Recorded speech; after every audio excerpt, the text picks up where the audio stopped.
This is a pin and pull outside zone running play for the Gophers in the first half against Purdue.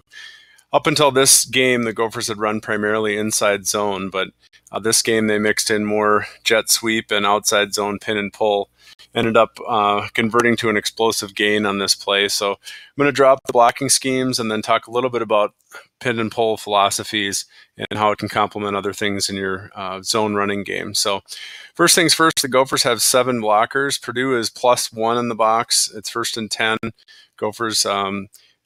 Purdue has +1, 8 defenders, which they did in most running situations in this game. So the front side tight end is going to make a reach block on this stand-up defender. And then the front side tackle and guard are going to make the pin blocks. So they're going to make down blocks on these two defensive linemen. And then the center and backside guard are going to be the pull blocks. So the center is going to pull around to play side. Backside guard is also going to pull. Running back's going to take the handoff for an outside zone to the field. This backside tackle has a difficult block. He's going to chop the legs of this backside defensive tackle and cut him so that he's not able to chase the play down from the backside. As it stands, this defender ends up coming upfield rather than reading the play and coming down laterally, so kind of takes himself out of the play. The backside tight end is going to come up and try and make a block on the second level.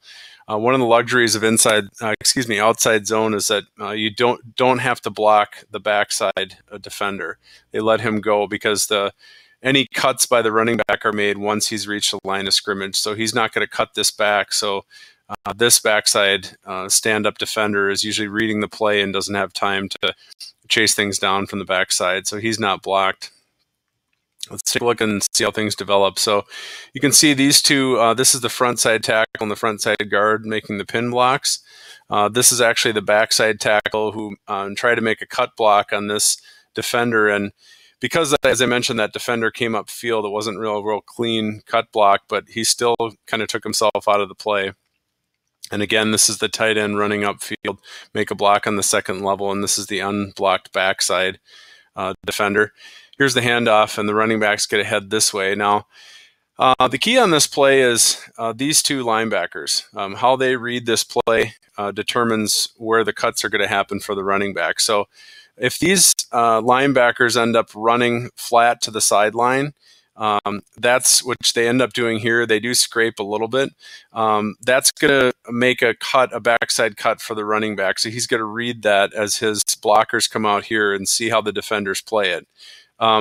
If these guys end up coming up and filling as if it were inside zone, or they don't get a great read, that's going to allow these two pull blockers to seal them, and that's going to take the running back outside, and he'll keep it outside for a bigger gain. As I mentioned on this play, he ends up cutting it back. So let's take a look at the next frame.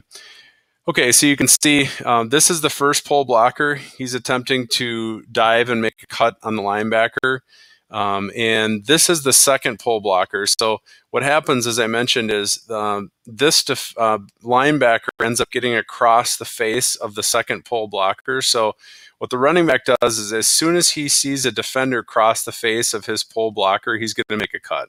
So had he not seen that, again, if that backer had tried to fill backside or tried to penetrate, he would have kept things to the outside. But the minute he sees that defender cross the face of his blocker, he's now cutting upfield.